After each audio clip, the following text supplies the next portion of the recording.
안녕하세요. 저는 올해 40살이 된 두 아이의 엄마입니다. 사랑하는 남편과 귀여운 쌍둥이들과 함께 평범하지만 행복한 일상을 보내고 있죠. 하지만 불과 몇 년 전까지만 해도 저에게 이런 날이 올 거라고는 상상도 못했어요. 그때 저는 매일 눈물로 베개를 적시며 자책만 하던 사람이거든요. 최근에 시댁의 구박으로 우울증이 생겨 병원에 다닌다는 한 지인의 얘기를 듣게 됐어요. 예전의 제 모습이 떠올라 남일 같지 않더군요. 그래서 용기를 내 이 사연을 쓰기로 했습니다. 혹시나 지금도 시댁의 횡포에 고통받는 분들이 계신다면 그분들에게 작은 위로라도 되고 싶은 마음에 제가 겪은 지옥 같던 결혼 생활을 털어놓으려 합니다. 저는 결혼한 지 7년이 될 때까지 아이를 갖지 못했습니다. 비슷한 시기에 결혼한 친구들은 다들 엄마가 되었고 저보다 늦게 결혼한 후배들도 벌써 둘째를 낳았다는 소식을 전해왔어요. 하지만 저희 부부에게는 그 아이 갖는 일이 참 뜻대로 되지 않더군요.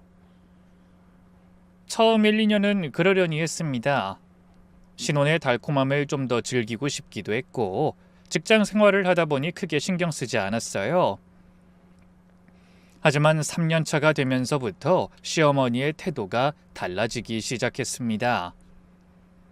남들이 아이 낳는 얘기를 하며 한숨을 쉬시더라고요. 그래서 저도 걱정되는 마음에 산부인과를 찾아 기본적인 검사를 받았습니다. 검사 결과는 모두 정상이었어요. 자궁도 건강하고 호르몬 수치도 양호하다는 얘기를 듣고 안심했던 기억이 납니다. 남편분도 함께 검사 받으시는 게 좋겠습니다. 그런 의사 선생님의 권유에 남편에게도 검사를 받으라고 했습니다. 하지만 바쁘다는 핑계로 검사를 차일피일 미루는 남편을 보고 잔소리를 하게 됐어요. 자기야, 산부인과에서도 자기도 같이 검사 받으라고 했다니까? 그렇게 자꾸 미루면 내가 그냥 마음대로 예약한다? 그거 검사 받기 진짜 싫은데. 친구들이 그러는데 간호사들이 키득거리면서 컵 하나 던져주고 이상한 비디오 틀어준대. 그래도 가야지. 어머니가 이제 슬슬 압박하시기 시작하셔. 알았어. 그럼 내가 비뇨기과로 갔다 올게.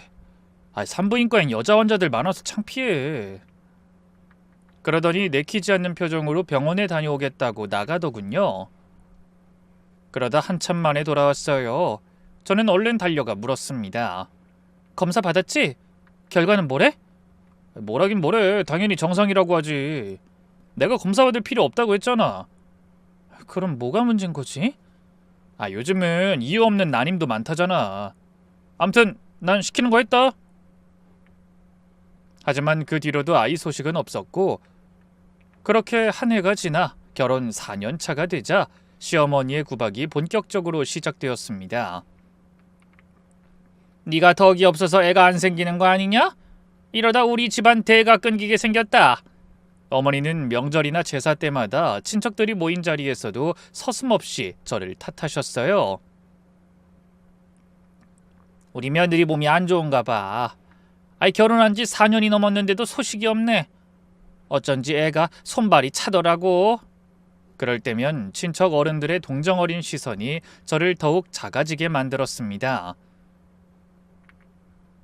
하지만 남편은 제 편을 들어주기는커녕 오히려 한숨을 쉬며 마치 정말로 제가 문제가 있는 것처럼 듣고만 있었어요. 5년 차에 접어들면서 시어머니의 구박은 더욱 심해졌습니다. 그때는 하루도 빠짐없이 전화를 걸어 잔소리하셨죠. 우리 옆집 며느리는 결혼하자마자 바로 임신했다더라. 근데 넌 뭐가 문제니? 좋은 음식 해먹이고 남편 잘 챙겨줘야 애가 생기지. 네가 맨날 밖에서 일한다고 남편을 소홀히 하니까 그런 거야. 우리 집안 체면이 말이 아니다. 사람들이 다 수근거려. 너희 사이에 뭐 문제 있는 거 아니냐고. 그럴 때마다 저는 잘못한 것도 없이 죄인이 되는 기분이었어요. 그래서 마땅한 말을 찾지 못해 이렇게 대답했습니다. 저희도 노력은 하고 있는데 하지만 시어머니는 제 말을 들으려 하지 않으셨죠. 노력? 이 노력한다는 게 고작 이거냐? 정성이 부족해서 그래. 간절한 마음이 없으니까 아이가 안 생기는 거야. 그러더니 저를 한의원으로 데려가셨습니다. 동네에서 유명하다는 한의사를 찾아가 제 맥을 짚어보게 하셨죠. 한의사는 시어머니의 눈치를 보더니 이렇게 말했습니다. 이분은 몸이 차네요. 자궁이 차가워서 아이가 잘 안 생기는 체질입니다. 그 순간 시어머니의 얼굴에 역시 그렇진 않은 표정이 번졌습니다. 마치 제가 잘못이 있다는 것을 확인받은 것처럼 만족스러워 하셨죠. 저는 그저 아무 말도 할 수 없었습니다. 한의원에서는 비싼 한약을 지어주더군요. 한 달에 100만 원이 넘는 한약값을 제 월급으로 내야 했습니다. 쓰다 쓴 한약을 하루 3번씩 꾸역꾸역 마셨지만 여전히 아이는 생기지 않았죠. 그 사이 저희 친정 부모님의 처지도 난감해졌습니다. 시어머니가 친정에도 전화를 하셨거든요. 사돈, 미경이가 몸이 안 좋은가 봅니다. 한의원에서도 몸이 차다고 하던데 어렸을 때부터 그랬나요? 아무래도 그래서 애가 안 생기는 것 같아요. 그런 말을 들으신 친정엄마는 안타까운 말투로 제게 전화하셨습니다. 미경아, 엄마가 미안하다. 결혼 전에 몸을 잘 챙겨줬어야 하는데. 아니 엄마, 그게 무슨 말씀이에요. 나 괜찮아. 회사 사람들한테 물어보니까 한의원 가면 다 몸이 차다고 하면서 한약 먹인대. 멀쩡한 친정어머니까지 죄인으로 만드는 시어머니가 원망스러웠지만 저는 또 참을 수밖에 없었습니다. 남편도 이상이 없다고 하는데 아이는 생기지 않으니 뭐라고 딱히 반박할 수도 없더라고요. 그러던 중 제가 정말 참기 어려운 사건까지 벌어지게 됐어요. 시어머니가 얼마나 친정에 뻔질나게 전화를 해서 제 탓을 하시는지 친정아빠까지 사위와 시어머니에게 사과하는 일이 벌어진 겁니다. 그날은 제 친정 부모님이 모처럼 딸을 보기 위해 집에 오신 날이었어요. 그런데 연락도 없이 들이닥친 시어머니가 저 보란듯이 부모님께 싫은 소리를 꺼내셨습니다. 딸이 결혼하고 몇 년째 애를 못 가지면 무슨 수를 쓰든 노력을 하셔야지 손 놓고 가만히 보고만 계시는 게 맞는 겁니까? 옛날 같으면 애 못 낳아 소박을 맞아도 할 말 없는 거 아시죠? 그러자 부모님이 무슨 대역죄라도 저지르신 듯 시어머니에게 쩔쩔매며 고개까지 숙여 사과하셨어요. 그것도 평생 교직에 몸담아 꼿꼿하기가 이루 말할 수 없는 저희 친정아버지까지요. 죄송합니다. 저희가 딸을 잘 챙기지 못했나 봅니다. 좋은 병원이 있는지 알아보고 저희가 비용 전부 대겠습니다. 아버지가 그렇게 작아지시는 모습을 본 건 처음이었어요. 정말 속상하고 가슴 아픈 일이었습니다. 하지만 남편은 그런 장인 앞에서도 당당하더군요. 아니 아버님이 사과하실 일은 아니죠. 그래도 미경이는 몸에 좀 더 신경 썼으면 좋겠어요. 매일 회사 일에 정신 팔려서 저녁도 거르고 그러니까. 남편은 마치 제가 회사 일 때문에 몸을 돌보지 못해 아이가 안 생긴다는 듯이 말했어요. 너무 황당했습니다. 내가 저런 남자를 믿고 멍청하게 결혼까지 했구나 하는 후회가 물밀듯이 밀려오는 순간이었어요. 맘 같아서는 당장 이혼 서류를 그 면상에 던져버리고 싶었습니다. 하지만 이미 결혼한 이상 제 선택을 후회하고 싶지 않았어요. 이혼하고 나서 저를 무시할 사람들의 시선도 두려웠고 부모님께도 불효하는 것 같았죠. 그래서 하는 수 없이 꼭 참으며 아이를 갖기 위해 쓰디쓴 한약을 먹으며 버텼습니다. 이제는 오기가 생겨서라도 꼭 아이를 낳고 싶다는 생각이 들었어요. 저만 괴롭히는 것도 모자라 친정 부모님까지 모욕한 일에 대해 꼭 후회하게 만들어줄 거라고 생각했죠.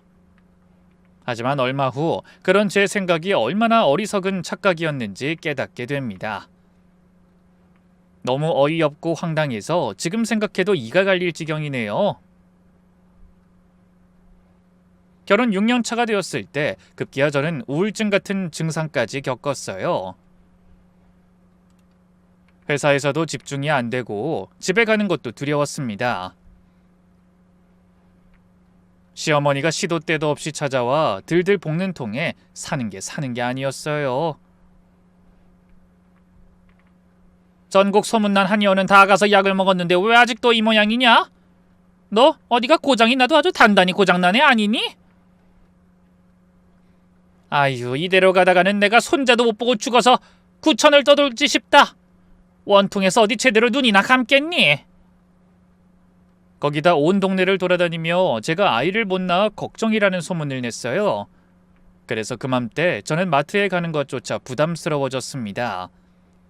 사람들이 저를 전부 불임이라고 생각하며 혀를 차는 것 같았거든요.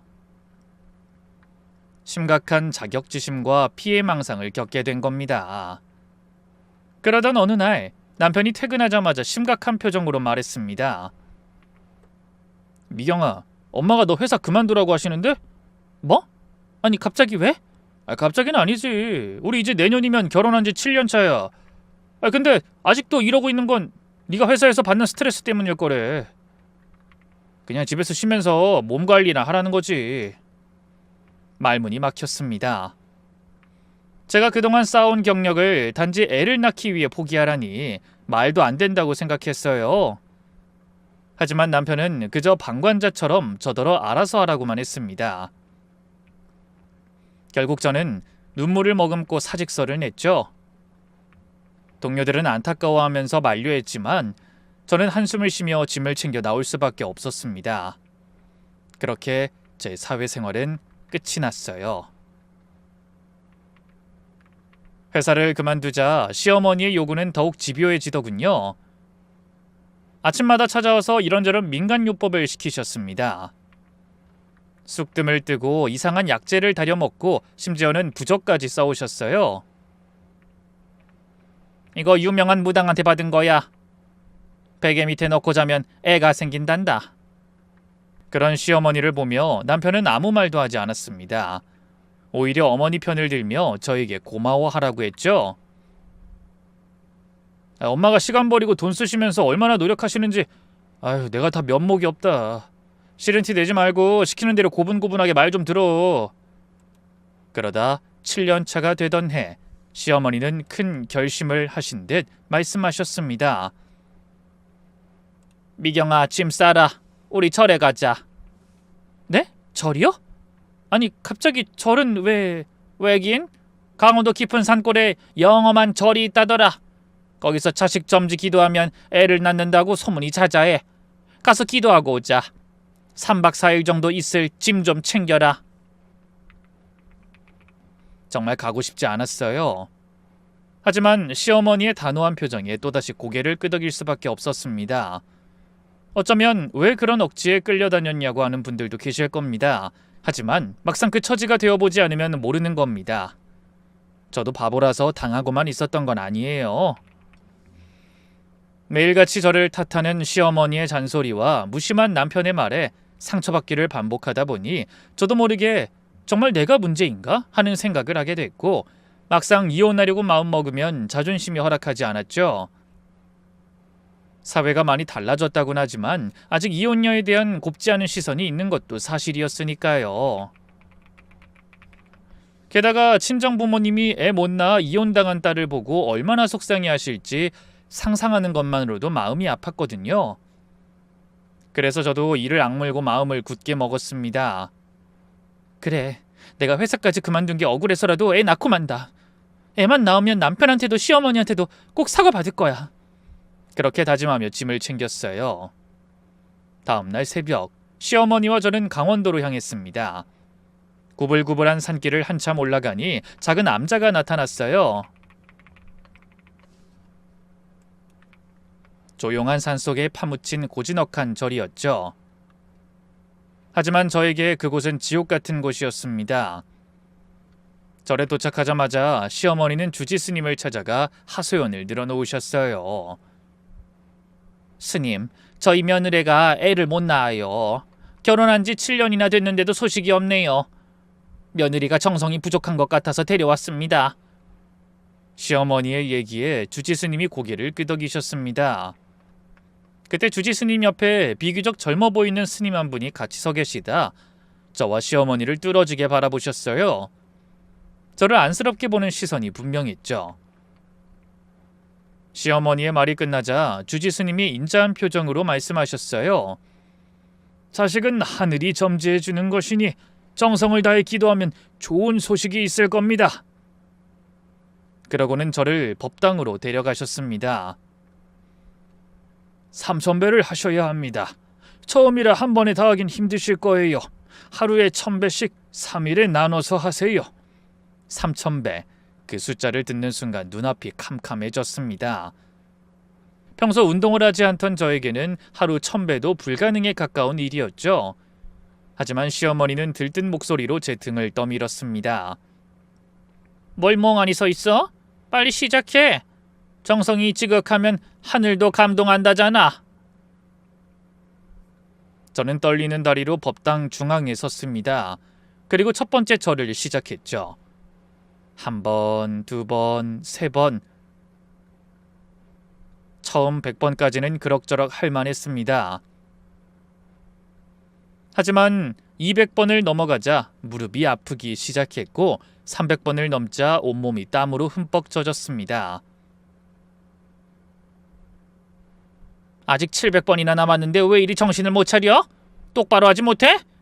시어머니는 옆에 앉아서 저를 감시하듯 지켜보셨습니다. 그러면서 제가 잠시 쉬려고 하면 도끼 눈으로 다그치셨어요. 아니 벌써 지쳐? 애 갖고 싶은 마음이 그거밖에 안 되냐? 그 불호령에 저는 또다시 쓰러질 것 같은 몸을 일으켜 절을 해야 했죠. 첫날 1000배를 마쳤을 때 저는 거의 기어서 방으로 돌아왔습니다. 무릎은 퉁퉁 부어올랐고 허리는 끊어질 것처럼 아팠어요. 애 낳기 전에 절하다 죽겠구나 싶더라고요. 하지만 시어머니는 동정하기는커녕 한숨을 쉬며 이렇게 말씀하셨습니다. 여기 오는 사람들 애 가지려고 5000배도 쉽게 한다더라. 근데 넌 고작 1000배에 이 난리니? 앞으로 이틀이나 더 남았는데 이렇게 몸이 부실한 애가 들어설 리가 있어? 둘째 날도 마찬가지였습니다. 부어오른 무릎으로 다시 1000배를 했어요. 중간에 몇 번이나 쓰러질 뻔했지만 시어머니의 눈초리가 무서워 끝까지 해냈습니다. 셋째 날 마지막 1000배를 하는 동안 저는 거의 의식이 몽롱한 상태였어요. 몇 번을 했는지도 헷갈리고 왜 이런 일을 하고 있는지도 잊어버릴 지경이었죠. 그저 기계적으로 몸을 일으켰다 엎드리길 반복했습니다. 그 와중에도 시어머니는 법당 밖에서 다른 보살님들과 수다를 떨고 계셨죠. 아이 우리 며느리가 어디가 단단히 고장났는지 애가 안 생겨서 왔어요. 아 이렇게라도 정성을 들이면 혹시라도 소식이 있을까 싶어서 왔죠. 그렇게 저는 결국 3000배를 모두 마쳤습니다. 마지막 절을 하고 일어서는 순간 다리가 풀려 그대로 주저앉을 뻔했네요. 온몸이 떨리고 시야가 흐릿해졌지만 그래도 끝냈다는 안도감이 밀려왔습니다. 법당을 나서는 저를 보며 시어머니가 매섭게 물으셨죠. 3000배 다 했어? 그 물음에 그냥 고개만 끄덕였습니다. 대답할 기운조차 없었거든요. 시어머니는 제 초췌한 모습을 보고도 고생했다는 말 한마디 없이 방에 들어가 있으라고 하셨어요. 그러더니 또 절에서 만난 사람들과 수다 삼매경에 빠지셨죠. 그런데 방으로 가려고 발걸음을 옮기는 순간 누군가 제 팔을 살짝 붙잡았어요. 그러더니 작은 목소리로 속삭이듯 말했습니다.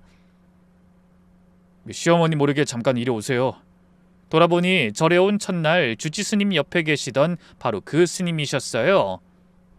네? 무슨 일이신지... 잠깐이면 됩니다. 너무 지쳐서 그냥 방에 가고 싶었지만 스님의 부름을 무시할 순 없었어요. 그래서 후들거리는 다리를 끌고 스님을 따라 절 뒤편의 작은 찻집으로 들어갔습니다. 스님은 조용히 자리에 앉으라고 손짓하셨어요.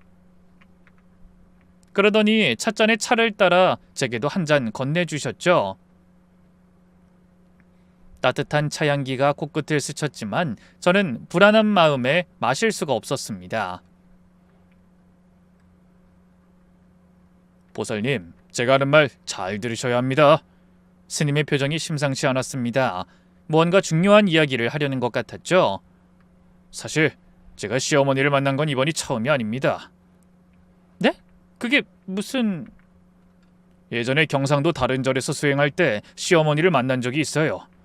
하지만 오래전 일이라 소승을 기억 못하시는 것 같네요. 그때 하나뿐인 아드님이 교통사고를 크게 당한 후라 회복을 빌러 오셨었죠. 네? 교통사고요? 기억을 더듬어 보니 그런 말을 들은 적이 있었습니다. 고등학교에 다닐 때 사고를 크게 당해 몇 달이나 입원했었다는 말을 한 적이 있었죠. 아, 기억이 나는 것 같습니다. 근데 그게 왜... 스님은 잠시 망설이는 것 같았습니다. 무언가 말해도 되는지 고민하시는 듯한 표정이었죠. 하지만 한참을 머뭇거리다가 결국은 입을 여셨습니다. 혹시 보살님 남편분도 병원에서 검사를 받아보셨습니까? 그 질문에 저는 깜짝 놀랐습니다. 왜 갑자기 그런 걸 물으시는지 이해할 수 없었거든요. 제 남편은 혼자 가서 검사를 받고 왔어요. 근데 아무 이상이 없다고... 스님은 깊은 한숨을 쉬셨습니다. 그러고는 찻잔을 내려놓으며 말씀하셨어요. 소승이 이런 말씀을 드려도 되는지 모르겠지만 이 보살님이 너무 안쓰러워서 말씀드립니다. 사실 남편분에게는 비밀이 있습니다. 네? 비밀이요? 무슨 비밀 말씀이신지... 심장이 빠르게 뛰기 시작했습니다. 무언가 엄청난 사실을 듣게 될 것 같은 불안감이 엄습했죠. 그때 시어머니는 아들이 사고로 다쳐 아이를 가질 수 없다는 말을 듣고 치성을 드리려고 오신 겁니다. 순간 귀를 의심했습니다. 스님이 무슨 말씀을 하시는지 선뜻 이해가 가지 않았어요. 그게 무슨 말씀이세요? 아이를 가질 수 없다뇨? 그때 시어머니께서 분명히 말씀하셨습니다. 아들이 사고로 다쳐 자식을 가질 수 없을 거라는 진단을 들었다고요. 하지만 불심으로 그 문제를 극복해 보겠다며 여러 절을 다니고 계신다고 하셨습니다. 눈앞이 하얘졌습니다. 믿을 수 없었어요. 아니, 믿고 싶지 않았습니다. 그렇다면 7년간 제가 받은 모진 구박과 모욕은 뭐란 말인지... 스님, 그게 정말이세요? 부처님을 모시는 몸으로 거짓말은 할 수 없습니다. 혹시나 하고 어제 보살님이 기도드릴 때 시어머니께 확인도 했어요. 소승이 수행하던 절에 아들 문제로 다녀오신 적이 있다고 하더군요. 스님은 잠시 말을 멈추셨다가 다시 이어가셨습니다. 그 말을 듣고 도저히 가만히 있을 수가 없었어요. 부처님께 기도드리는 거야 문제가 아니지만 죄 없는 사람이 죄인 취급을 받는 건 그냥 지켜보고 있을 순 없더군요. 불법을 어기는 거일 수도 있지만 진실을 알려드려야겠다고 생각했습니다. 저는 아무 말도 할 수 없었습니다. 그저 멍하니 앉아 허공만 바라봤어요. 남편이 아이를 가질 수 없는 몸이라는 말만 계속 귓가에 맴돌았습니다. 그럼 시어머니는 처음부터 다 알고 계셨던 거네요? 제가 아이를 못 낳는 게 아니라 아들이 못 낳는 건데도 저를... 말을 끝맺지 못하고 눈물이 터져 나왔습니다. 억울함과 분노, 배신감이 한꺼번에 밀려왔어요. 7년 동안 제가 당한 모든 일들이 주마등처럼 스쳐 지나갔죠.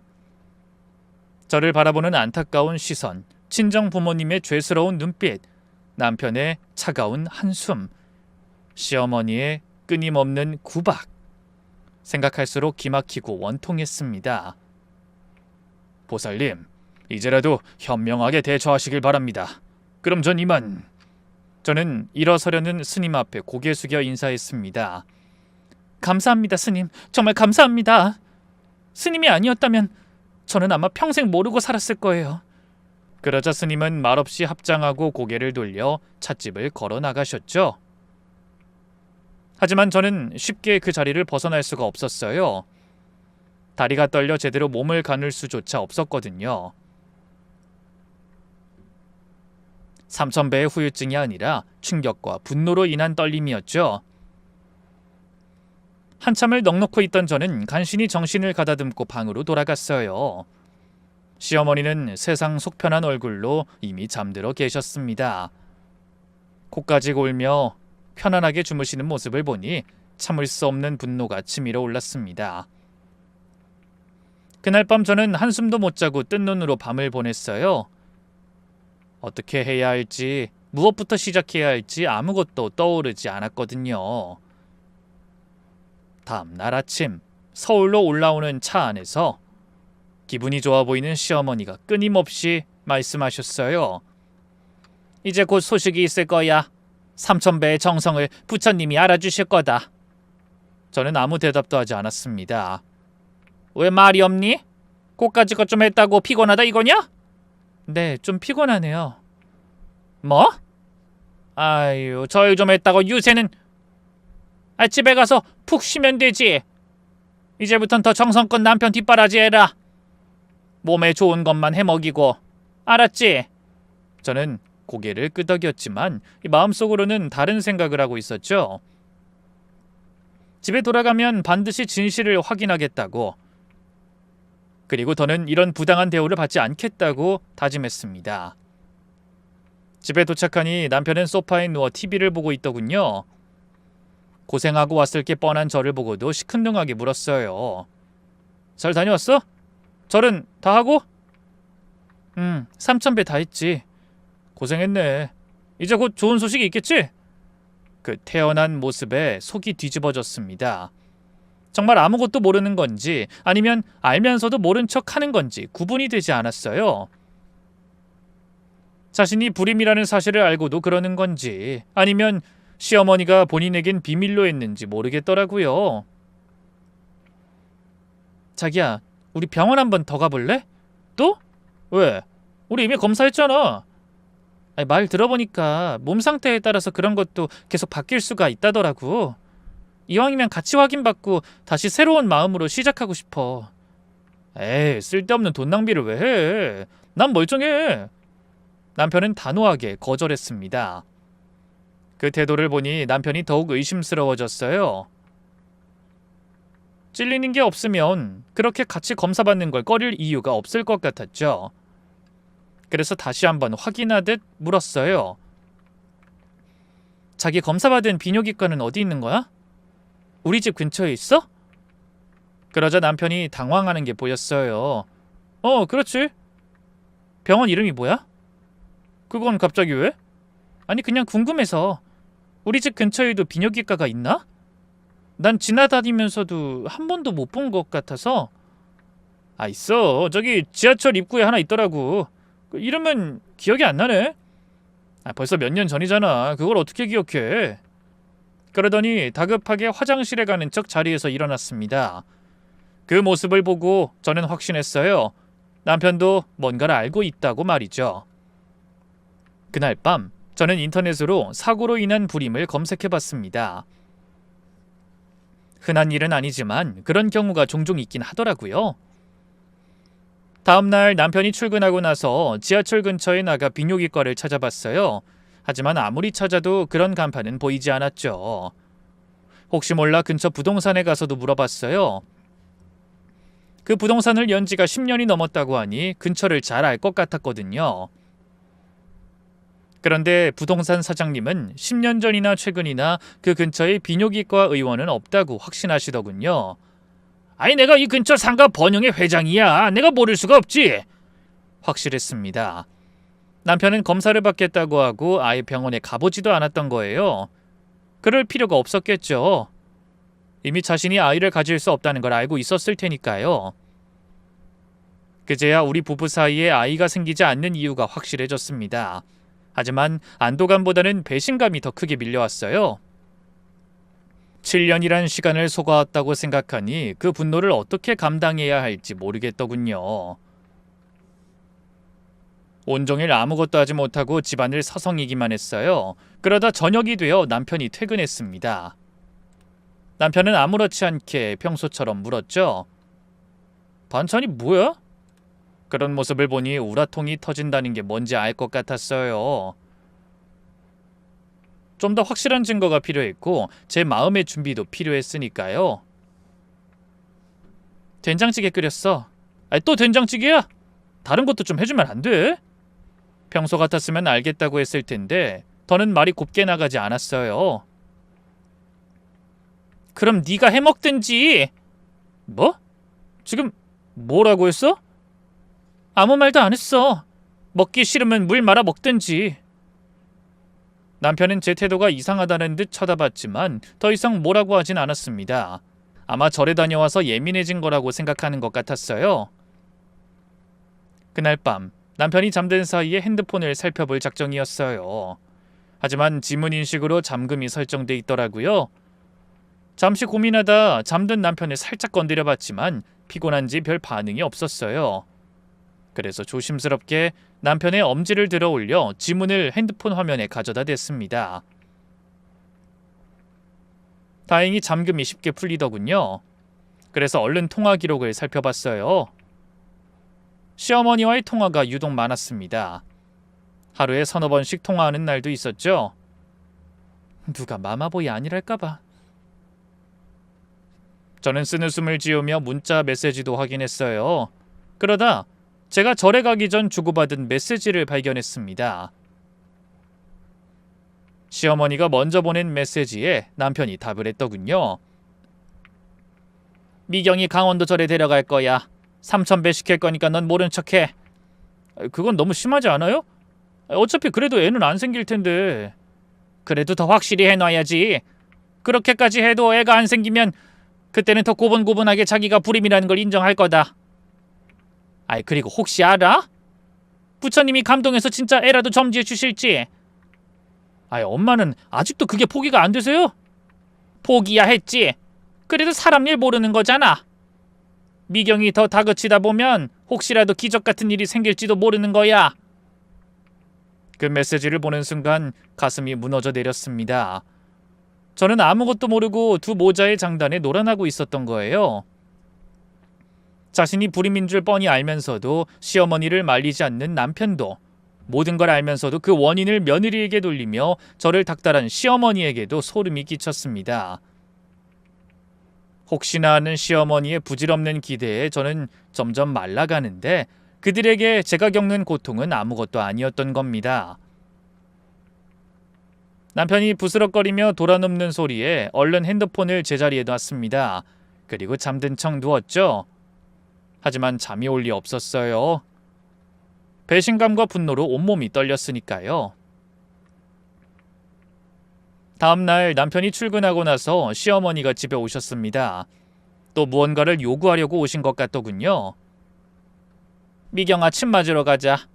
불임 전문 한의원이 새로 생겼다는데 거기가 용하다고 하더라. 거기서 침 맞고 약 맞고 애 생긴 사람이 꽤 있나 봐. 어머니, 저 오늘 몸이 안 좋아요.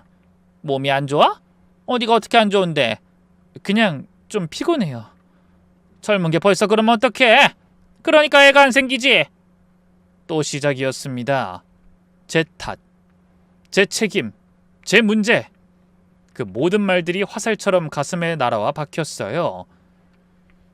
저는 입술을 깨물며 참아왔던 한마디를 내뱉었습니다. 어머니, 그 이도 다시 검사 받아봐야 할 것 같아요. 제 말이 끝나기 무섭게 시어머니의 표정이 굳어졌습니다. 그게 무슨 소리야? 우리 성준이 멀쩡해. 그걸 어떻게 확신하세요? 요즘은 술, 담배 많이 해서 문제 있는 남자도 많다고 하던데요. 지난번 검사는 확실하지 않을 수도 있고. 됐다! 쓸데없는 소리 하지 말고 네 몸 검사나 잘해라. 시어머니는 화를 내며 자리를 박차고 일어나셨습니다. 그 과민한 반응을 보니 더욱 확신이 생겼죠. 그날 오후 저는 친정에 갔습니다. 엄마의 얼굴을 보니 그동안 참았던 눈물이 쏟아졌어요. 엄마, 나 너무 힘들어. 왜? 또 시어머니가 뭐라고 하셨니? 이번엔 뭘 하라고 하시디에? 그게 아니라 엄마, 사실은... 저는 절에서 스님께 들은 이야기와 제가 확인한 일들을 모두 털어놨습니다. 엄마는 듣는 내내 입을 다물지 못하셨어요. 뭐? 그럼 처음부터 널 속였다는 거야? 이런 나쁜 인간들! 이건 사기야. 사기 결혼이라고. 엄마, 나 너무 억울해. 7년을 속은 것도 모자라 그렇게 구박을 받고 산 거야. 엄마는 저를 꼭 안아주셨습니다.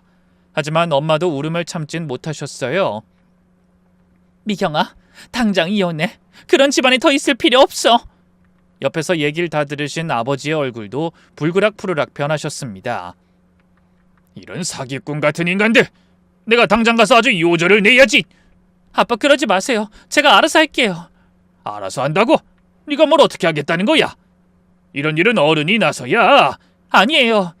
이제 저도 당하고만 있진 않을 거예요. 집으로 돌아오는 길에 여러 생각이 들었습니다. 당장 따지고 싶었지만 그렇게 싱겁게 끝내고 싶지는 않았어요. 꼭 제가 당한 것만큼의 안갚음을 해주고 싶었거든요. 그런데 집에 도착해 현관에 들어서니 시어머니의 신발이 보였어요. 거실에 TV를 틀어놓고 두 모자가 무언가 얘기를 나누고 있더군요. 그러느라 제가 들어서는 것도 모르는 것 같았습니다.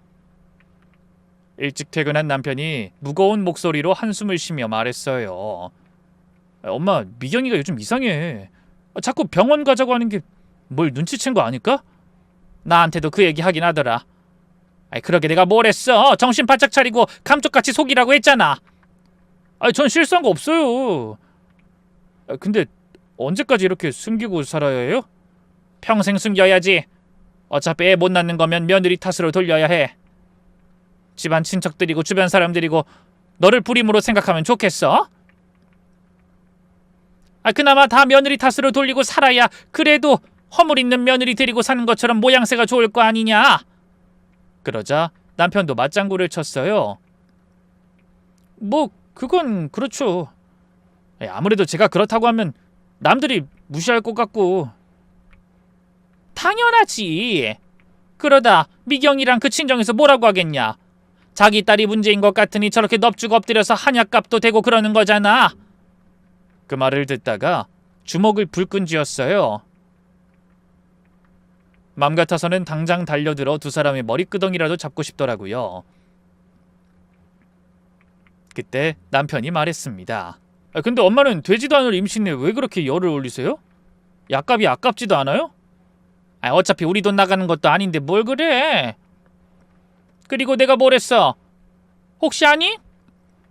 그렇게 이것저것 하다 보면 기적적으로 애가 턱 들어설지도 모를 일이다. 에이, 그때 병원에서 뭐라고 했어요? 절대 애 가질 수 없다고 못 박았잖아요. 결혼하고 지금까지 그 고생을 했는데도 안 되는 거면 달라지는 건 없어요. 솔직히 제가 미경이 모르게 그동안 얼마나 바람을 많이 피웠어요. 근데 그 여자들도 하나같이 임신 못했어요. 그거면 답 나오잖아요. 너 아직도 그러고 다니냐? 애 생길 일 없다고 안심하고 그러다 마누라한테 걸려서 책 잡히지 말고 적당히 해. 에이, 제가 바보예요. 걱정하지 마세요. 절대 안 걸려요. 남편의 말을 듣다가 하마터면 소리를 지를 뻔했어요. 다행히 얼른 입을 틀어막아 비명이 터져 나오려는 걸 막을 수 있었죠. 저는 현관 앞에서 한 걸음도 움직이지 못하고 그대로 얼어버렸습니다. 남편은 불임을 숨기고 제 뒤통수를 친 것도 모자라 애 생길 일 없다는 걸 믿고 그동안 마음대로 바람까지 피우고 있었던 겁니다. 저는 시어머니의 구박에 스트레스를 받아 남편이 그런 짓을 하고 다닌다는 걸 전혀 짐작도 못하고 있었어요. 분노를 참느라 목에서 피비린내가 나는 기분이었죠.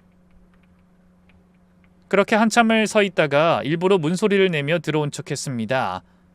그러자 남편이 화들짝 놀라 달려 나오더군요. 당신 왔어? 늦었네? 그렇게 됐어. 피곤해서 먼저 잘게. 저는 간신히 가슴속에서 타오르는 불길을 잠재우며 방으로 들어왔습니다. 시어머니가 인사도 없이 들어온 저를 욕하는 소리가 들렸지만 신경 쓰지 않았어요. 하지만 당연히 잠이 올 리 없었습니다. 침대에 누워 그간 제가 했던 노력을 떠올렸죠.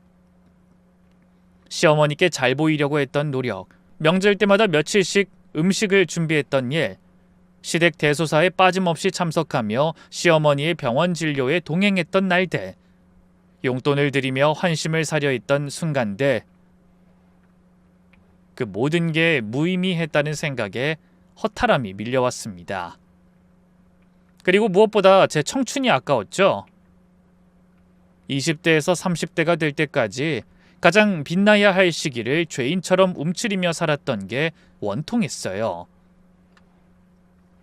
친구들과의 약속도 미루고 취미생활도 포기하고 오직 아이를 가져야 한다는 압박감에 시달리며 살았죠. 회사까지 그만뒀던 게 가장 후회됐습니다. 그동안 쌓아온 경력을 한순간에 포기했던 저 자신이 한심하더군요. 승진도 앞두고 있었는데 시어머니의 압박에 못 이겨 사표를 냈던 그날이 떠올랐어요. 한약값으로 쓴 돈도 어마어마했습니다. 그 외에도 불임 클리닉, 각종 영양제, 운동 프로그램 등에 쓴 돈을 합치면 엄청났어요. 제 월급과 부모님의 돈까지 가져다 헛짓거리했다는 생각에 숨이 막히는 기분이었습니다. 저는 다시 한번 다짐했어요. 반드시 그 모자의 거짓을 폭로하고 제가 받은 고통에 대한 대가를 치르게 하겠다고요. 7년이라는 시간을 돌려받을 순 없지만 적어도 억울함을 분풀이하고 그동안 친정 부모님이 당한 모욕도 되갚아 줄 거라고 말이죠. 그날 오전 시어머니에게서 전화가 왔습니다. 미경아, 내일 모레 너희 시아버지 기일인 거 알지? 제사 준비해야 하니까 장 봐놔. 친척 어른들도 많이 오실 테니 음식 넉넉하게 준비하는 거 잊지 마라. 네, 알겠습니다. 저는 순순히 대답했습니다. 하지만 마음속으로는 다른 계획을 세우며 회심의 미소를 지었어요. 제사 전날 저는 평소처럼 음식을 준비했습니다. 전을 부치고 나물을 무치고 탕을 끓였죠. 시어머니는 옆에서 감시하듯 지켜보며 잔소리를 늘어놓으셨어요. 저는 더 얇게 부쳐야지. 나물이 좀 싱거운 것 같은데? 네, 알겠습니다. 저는 묵묵히 일했어요. 그런 노동도 이제 마지막이라고 생각하니 오히려 마음이 편했습니다. 다음날 시댁 친척들이 하나둘 모이기 시작했죠. 시아버지의 형제들, 남편의 사촌들과 조카들까지 거실이 금세 사람들로 가득 찼어요.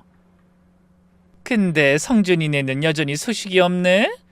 큰어머님의 말씀에 다른 친척들도 수근거리기 시작했습니다. 그러게요. 벌써 7년째 아니야?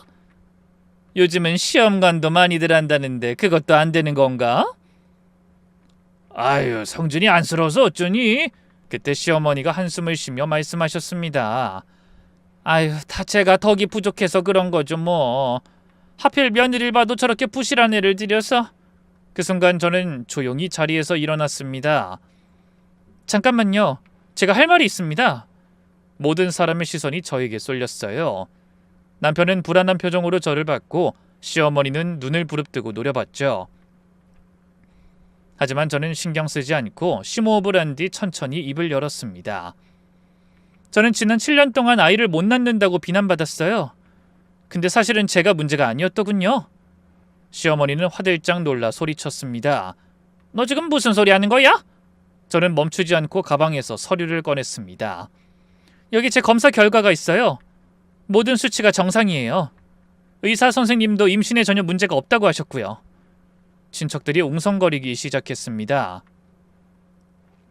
어머나, 이게 무슨 소리야? 며느리 문제가 아니었던 거야? 그럼 왜? 저는 그 말에 대답하는 대신 앞치마 주머니에서 핸드폰을 꺼내며 말했죠. 그건 바로 이런 비밀 때문이었어요. 그러고는 핸드폰을 열어 음성 파일을 하나 재생시켰습니다. 바로 며칠 전 거실에서 남편과 시어머니가 나눈 비밀스러운 대화를 녹음한 것이었어요. 그날 저는 두 사람이 함께 있는 것을 알고 서둘러 핸드폰을 켜 녹음을 시작했었죠. 처음에 의아해하던 친척들도 녹음 내용이 흘러나올수록 낯빛이 변했습니다. 앙칼진 시어머니의 음성이 들렸어요. 평생 숨겨야지. 어차피 애 못 낳는 거면 며느리 탓으로 돌려야 해. 그 뒤로 뻔뻔한 남편의 목소리도 들렸죠. 에이, 그때 병원에서 뭐라고 했어요. 절대 애 가질 수 없다고 못 박았잖아요.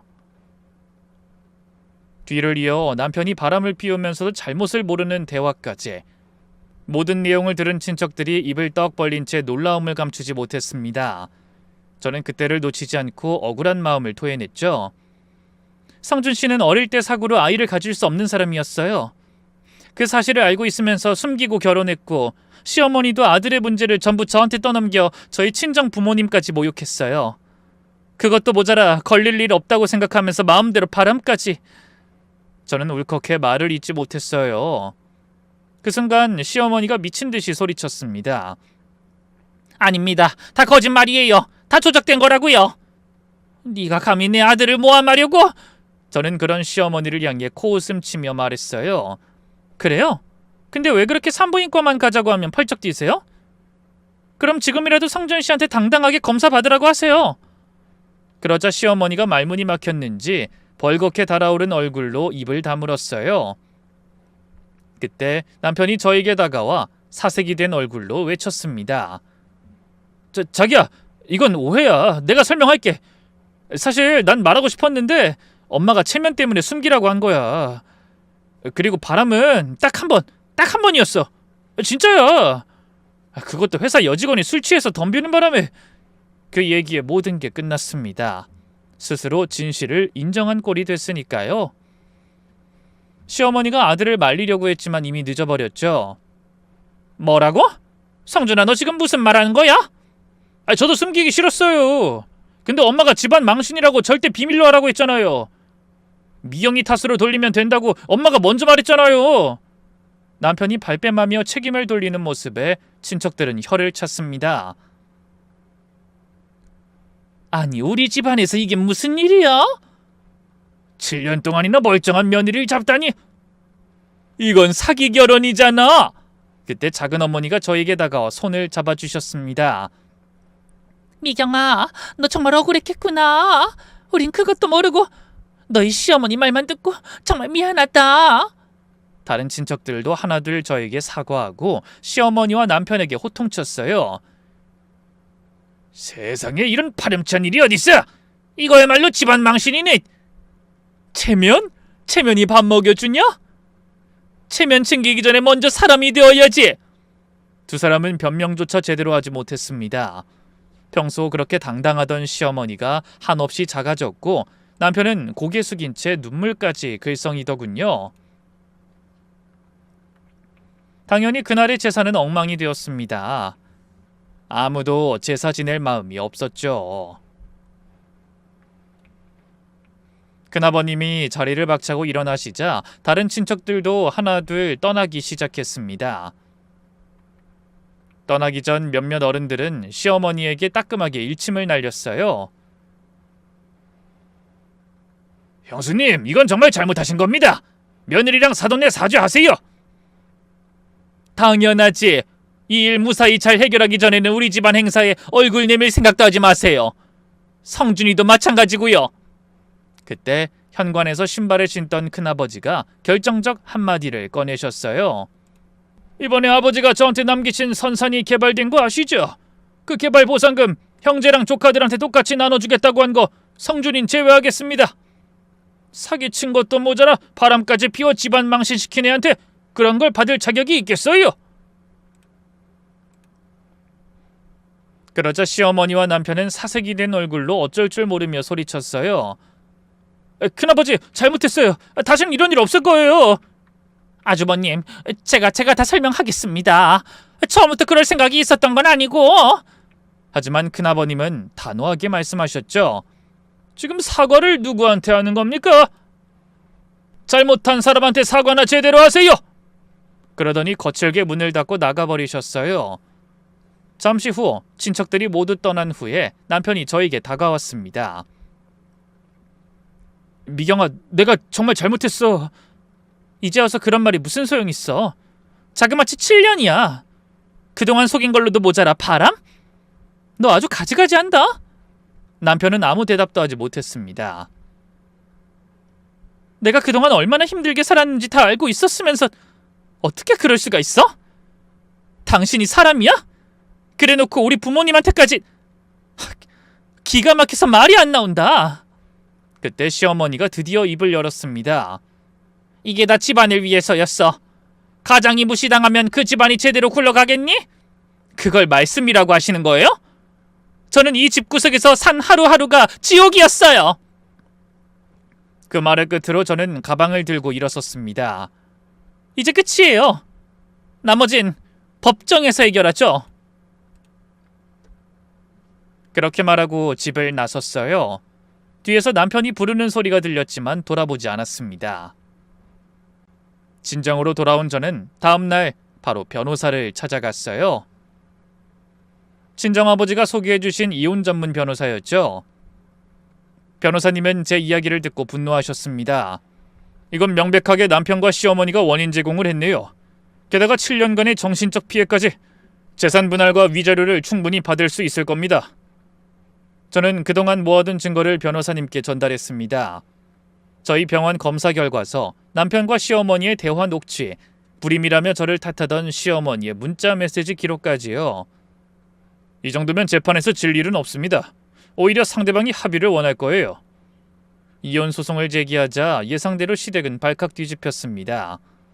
시어머니는 매일 전화를 걸어 협박과 회유를 반복했어요. 미경아, 이러면 너만 손해야. 아무리 세상이 변했다지만 이혼녀로 사는 게 쉬운 줄 아니? 아가, 내가 잘못했다. 난 그저 너희가 어떻게든 애를 가졌으면 하는 마음에. 남편도 끈질기게 친정으로 찾아왔어요. 하지만 부모님은 남편을 차갑게 내치고 집안에 발도 들이지 못하게 하셨습니다. 그랬더니 수없이 문자 메시지를 보내왔어요. 자기야, 내가 잘못했어. 제발 한 번만 용서해줘. 다신 한눈 팔지 않을게. 우리 다시 시작하자. 하지만 전 답하지 않았고 결국 법정에서 두 사람을 만나게 됐어요. 남편 측 변호사는 장황하게 변명을 늘어놨지만 두 사람이 저를 속여왔다는 증거가 너무나 명확했습니다. 거기다 남편이 습관적으로 바람까지 피웠으니 변호가 더 힘들었을 겁니다. 결국 저는 정당한 재산 분할과 그동안의 정신적 피해 보상, 위자료까지 생각보다 더 큰 금액을 받아낼 수 있었어요. 법정에서 헤어지며 남편은 마지막까지 추악에 매달렸지만 저는 그 어느 때보다 후련한 마음으로 돌아섰습니다. 그리고 그 이후로 부모님의 보살핌을 받으며 상처받은 몸과 마음을 돌보게 됐죠. 그런데 남편의 고난은 거기서 끝이 아니었어요. 이혼 소식을 들은 작은 어머님이 저의 새 출발을 응원하기 위해 전화하셨다가 놀라운 소식을 전해주셨습니다. 아우, 성준이 걔는 이제 재계약인 틀린 것 같다. 그동안 회사 여직원들하고 그렇게 바람을 피웠나 본데 그중 한 여자 남편이 회사에 찾아와서 성준이 귓방망이를 날렸다는 거야. 그것도 모자라 상간남으로 고소까지 해서 망신살이 아주 제대로 뻗쳤다더라. 결국 회사도 그만두고 업계에도 소문이 쫙 퍼져서 어디 재취업도 어려운 것 같아. 그렇게 남편이 저지른 죄는 부메랑이 되어 자신에게 돌아왔더군요. 이혼하고 1년 후 상처를 추스른 저는 다시 힘을 내 취업에 성공했습니다. 그리고 그곳에서 새로운 사람을 만나게 됐어요. 결혼하고 3년 만에 상처한 남자였는데 성실하고 따뜻한 사람이었죠. 서로의 곁에서 도움을 주다 남다른 감정을 느끼게 돼 결혼까지 생각하게 됐어요. 하지만 신중을 기하고 싶어 사계절을 다 보내보고 만난 지 2년 만에 양가 어르신들의 축복 속에 조촐하게 결혼식을 치르게 됐습니다. 그리고 재혼한 지 반년 만에 임신 소식을 듣게 됐어요. 그것도 쌍둥이였죠. 전 시어머니에게 아이 못 가진다고 그렇게 구박을 당했는데 신혼을 제대로 즐기기도 전에 쌍둥이를 임신하다니 신기하고 놀라웠어요. 남편은 뛸 듯이 기뻐했고 친정 부모님도 눈물까지 글썽이며 감격하셨습니다. 비교적 늦은 나이에 첫 임신이었지만 모든 게 순조로웠어요. 그리고 무탈하게 임신 기간을 보낸 저는 쌍둥이를 출산한 후 진정한 행복을 맛보게 됐습니다. 남편은 아이들을 정말 사랑했고 시댁 식구들도 저를 귀하게 여기며 아껴주셨어요. 시댁에서 사랑받는 기분이 얼마나 좋은 건지 그때 처음으로 알게 됐네요. 그러던 어느 날 돌이 다가오는 쌍둥이를 유모차에 태워 남편과 마트에 장을 보러 갔습니다. 헌데 유모차를 밀며 과일 코너를 지나다가 익숙한 뒷모습을 보게 됐어요. 전 시어머니였죠. 생각지도 못한 모습에 깜짝 놀랐습니다. 시어머니는 손에 청소도구를 들고 여기저기 바닥을 닦으며 돌아다니셨어요. 한눈에 봐도 많이 늙은 모습이었죠. 저는 모른 척 지나가려고 했는데 그때 하필 시어머니도 저를 보고 말았습니다. 그러다 눈이 유모차 안에 쌍둥이에게로 향했어요. 그 얼굴이 묘하게 일그러졌죠. 원망과 후회 그리고 한이 섞인 표정이었습니다. 저는 잠시 망설이다가 그냥 그 곁을 스쳐 지나갔어요. 인사할 마음도 대화할 마음도 없었죠. 그럴 사이도 아니었고요. 그저 좀 불쌍하다는 생각만 들었습니다. 체면을 그렇게 중요하게 생각하던 사람이 마트에서 청소를 하고 있다니. 나중에 들은 얘기로는 전 남편이 저와 이혼 후 회사에서도 잘린 뒤 술독에 빠져 산다고 하더군요. 자기가 잘못된 게 전부 시어머니 탓이라고 원망하면서요. 상간남 꼬리표가 붙어 재취업도 안 되니 사람이 그냥 망가져버린 모양이었어요. 그러니 시어머니라도 그런 아들을 먹여 살리기 위해 일을 시작한 겁니다. 친척들도 다 마음이 돌아서 도움받을 수 없었다고 하더군요. 인과응보라는 게 정말 있나 봅니다. 남을 속이고 고통을 준 대가를 그런 식으로 받게 됐으니까요. 반면에 지금 저는 더할 나위 없이 행복합니다. 쌍둥이 엄마로 불리며 살아가는 요즘 세상 부러울 게 없는 기분이에요. 부디 어렵게 찾은 이 행복이 오래도록 이어질 수 있도록 여러분의 따뜻한 응원과 조언의 댓글 한마디씩 부탁드립니다. 그럼 오늘 하루 여러분의 가정에도 끊이지 않는 웃음이 가득하길 기원하며 저는 이만 물러가겠습니다. 긴 사연에 함께해 주셔서 정말 감사합니다.